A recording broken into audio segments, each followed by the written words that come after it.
Coagulación. Se denomina coagulación al proceso por el cual la sangre pierde su liquidez convirtiéndose en un gel para formar un coágulo. Este proceso potencialmente desemboca en la hemostasia, es decir, en el cese de pérdida de sangre desde un vaso dañado seguida por su recuperación.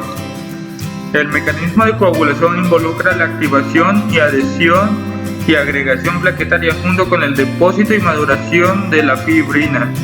Los desórdenes de la coagulación son estados de enfermedad que pueden provocar hemorragias espontáneas, formación de hematomas o coagulación obstructiva, trombosis.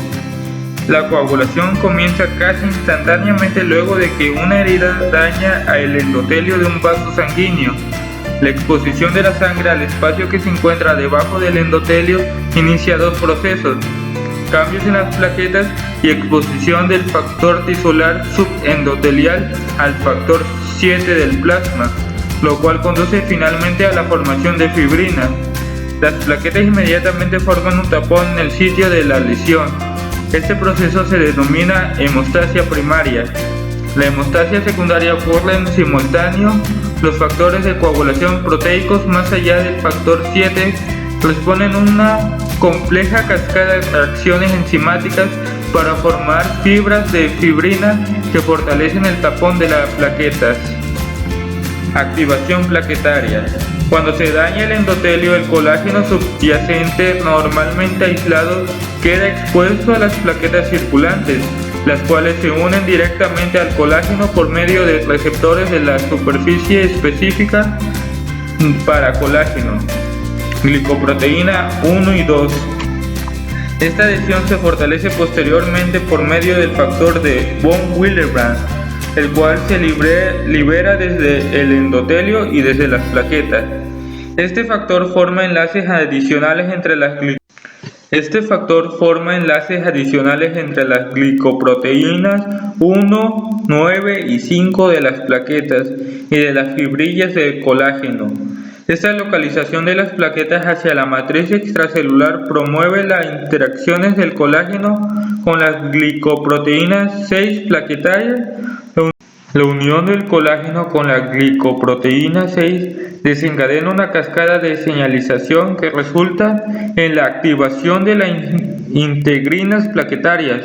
Las integrinas activadas median la unión fuerte de las plaquetas a la matriz extracelular. Este proceso adhiere las plaquetas al sitio de la lesión. La cascada de coagulación. El proceso de coagulación implica toda una serie de reacciones enzimáticas encadenadas de tal forma que actúan como alud o avalancha, amplificándose en cada paso. Un par de moléculas iniciadoras activan un número algo mayor de otras moléculas, las cuales a su vez activan un número aún mayor de otras moléculas.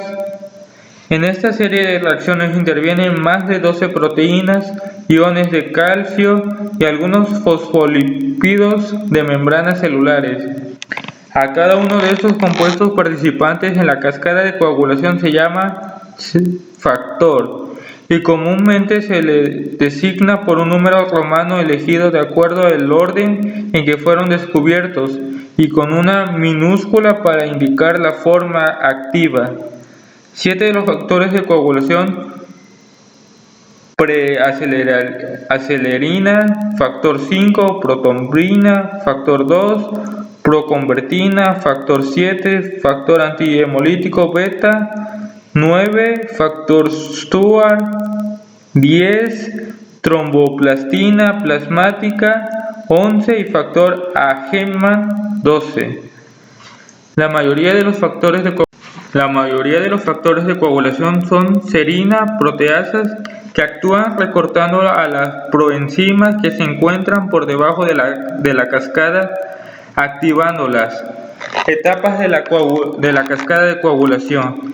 La cascada de coagulación se divide por su estudio clásicamente en 3 vías: la vía de activación por contacto, la vía de factor tisular y la vía común. La vía de factor tisular extrínseca es muy rápida, se cumple en apenas unos segundos y comprende 2 pasos, mientras que la intrínseca insume varios minutos.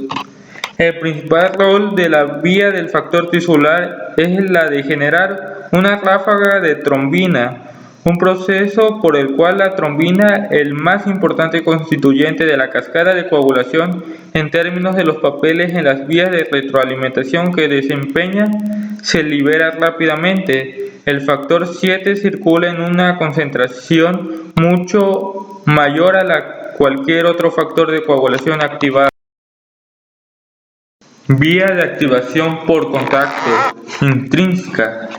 El proceso de coagulación de esta vía se desencadena cuando la sangre entra en contacto con una superficie extraña, es decir, diferente al endotelio vascular, en el cual de una lesión vascular la membrana basal del endotelio de las fibras colágenas del tejido conectivo proporciona en el punto de iniciación. La vía extrínseca es la que realmente inicia el proceso y la vía intrínseca sirve como mecanismo de amplificación y red de seguridad del proceso hemostático, además de que parece desempeñar un cierto papel en los mecanismos inflamatorios y de inmunidad innata. Vía final común. Llegando al punto en que se activa el factor 10, ambas vías concluyen en llamada vía común. La vía común termina con la conversión de fibrinógeno en fibrina y el posterior entrecruzamiento de la misma estabilizando el coágulo. En grandes rasgos implica dos pasos. El primer término, el factor 10, actúa sobre la protrombina convirtiéndola en trombina. En segundo término, la trombina activa sobre el fibrinógeno convirtiéndolo en la fibrina. Y sobre el factor 13 convirtiéndolo en factor 13A. Alteraciones de la coagulación hereditarias, hemofilia A y B, enfermedad de von Willebrand, déficit de otros factores, adquirida, déficit de síntesis de factores, déficit de factores vitamina K dependientes, exceso en la utilización de factores, SIT,